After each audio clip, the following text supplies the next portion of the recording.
Sejarah penginjilan di Suak-Nipah hingga saat ini. Keadaan budaya di Suak-Nipah yang dijumpai oleh para misionaris pada saat itu, di mana jemaat Pos PI Zending HKBP Suak-Nipah sebagian besar adalah suku asli atau suku Akit, dan sebagian lagi adalah suku Batak yang merantau dan bekerja di Kelurahan Teluk Belitung. Terkait dengan kebudayaan, suku Batak yang merantau ke tempat ini masih cenderung melaksanakan adat Batak, misalnya dalam acara pernikahan dan acara-acara yang lainnya.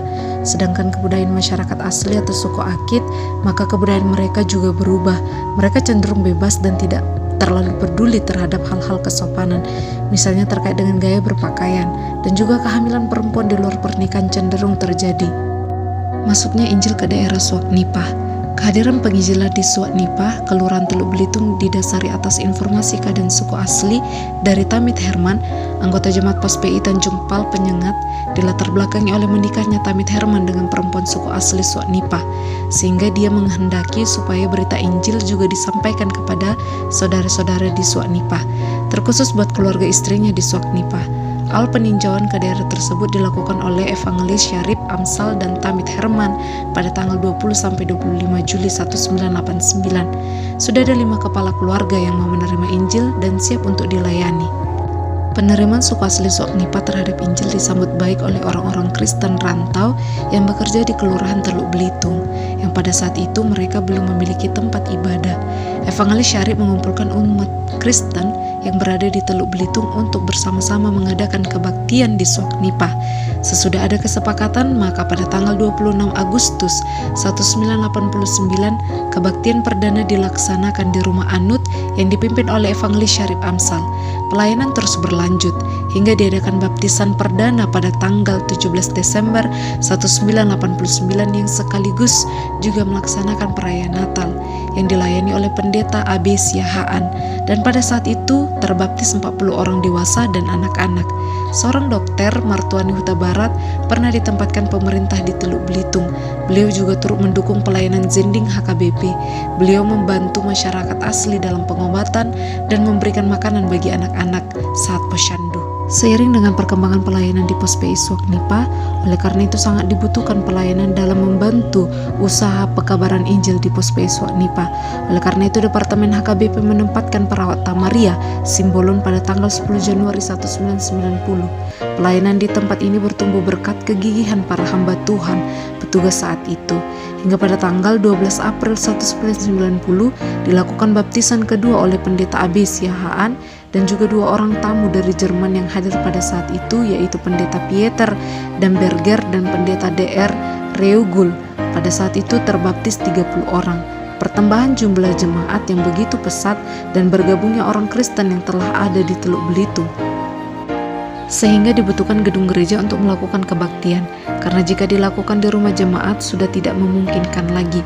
Kemudian orang Kristen di Suak-Nipah bekerja sama dengan gereja Oikumene di perusahaan minyak PT.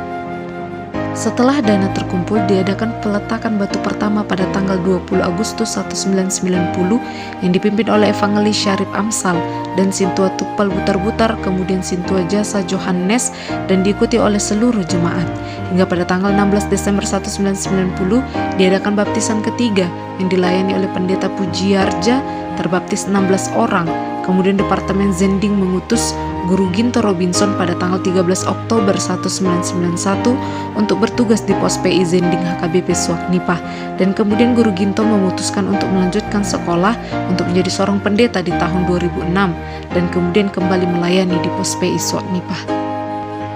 Adapun transformasi yang dibawa sejak PI masuk ke daerah Suak-Nipah, yaitu yang pertama, hal mistik yang masih melekat dalam kehidupan mereka, di mana segala hal yang berkaitan dengan mereka semua diserahkan kepada ajaran yang berbau mistik ataupun berhala kepada nenek moyang yang mereka percayai bisa menolong mereka.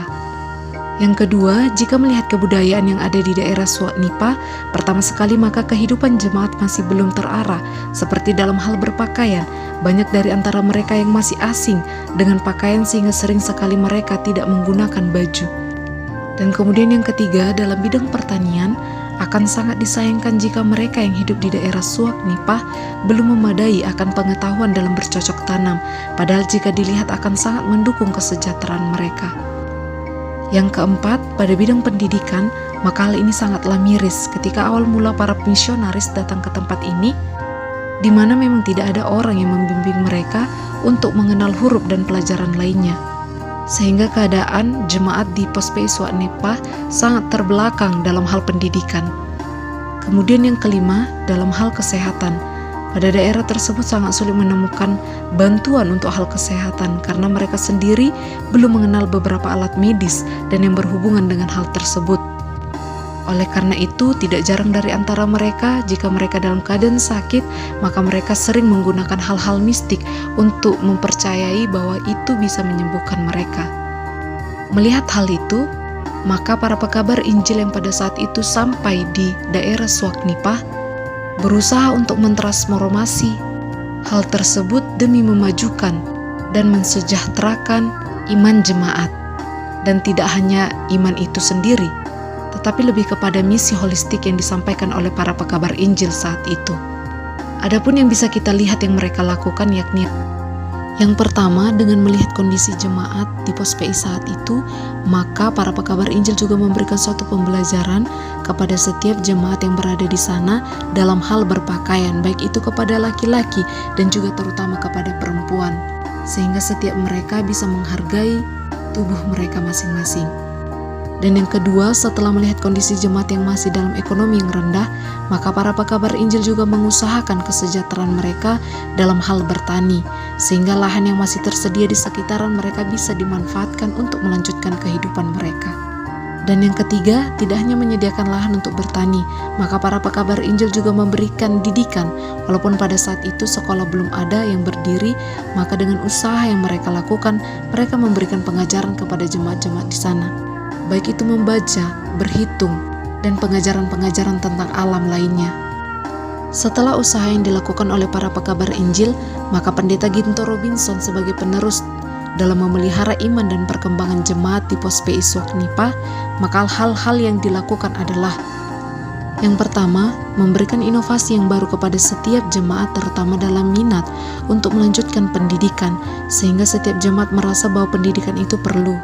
Yang kedua, melihat situasi yang dulunya masih erat dengan tradisi-tradisi lama, maka usaha para pekabar Injil dan dilanjutkan juga oleh Pendeta Ginto Robinson berusaha untuk merubah tradisi penyembahan kepada arwah-arwah nenek moyang dan roh duniawi supaya beralih hanya kepada Tuhan Yesus dengan mengaktifkan peribadahan di Pos PI yang sudah didirikan.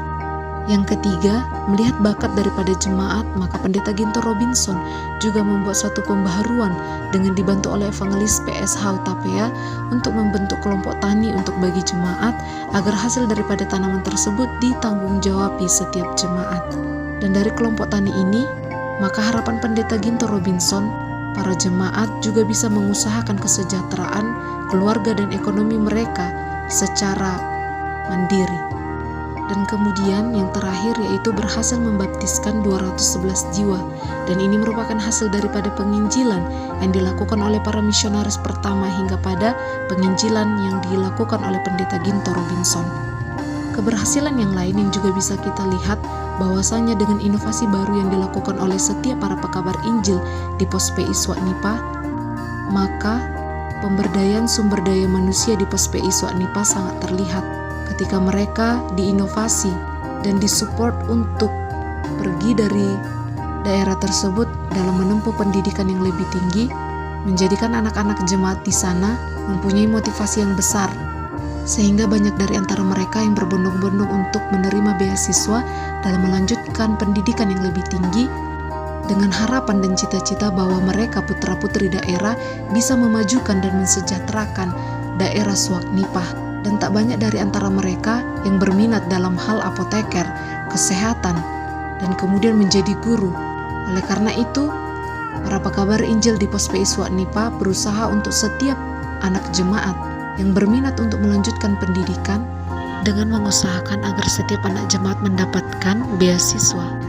Demikianlah usaha yang dilakukan para pekabar Injil dalam mengusahakan untuk memajukan kesejahteraan dan memelihara kerohanian daripada setiap jemaat di Pos PI Swak Nipah. Berikut adalah daftar pelayan gereja yang pernah bertugas di Pos PI Zending HKBP Swak Nipah dari tahun 1989 hingga tahun 2020. Yang pertama ada Evangelis Syarif Amsal dari tahun 1989 hingga 1990. Kemudian ada Perawat Tamaria Simbolon dari tahun 1990 hingga 1991. Kemudian disusul lagi oleh Guru Ginto Robinson dari tahun 1990 hingga 1993. Kemudian ada Evangelis Syarif di tahun 1993. Kemudian ada Evangelis PSH Hutapea. Kemudian ada Bibel Froliga Serupat. Ada kemudian calon pendeta Hotben Sibarani. Kemudian pendeta Setio Joyo pada tahun 1999. Kemudian Diakones Romauli Hutahayan. Kemudian ada pendeta Setenos Sihombing dari tahun 2003 hingga 2010. Kemudian ada pendeta Marihot Manulang dari tahun 2010 hingga tahun 2014. Kemudian ada pendeta Revendi Sianturi dari tahun 2013 hingga tahun 2016. Kemudian dilanjutkan lagi oleh pendeta Ginto Robinson dari tahun 2016 hingga sekarang.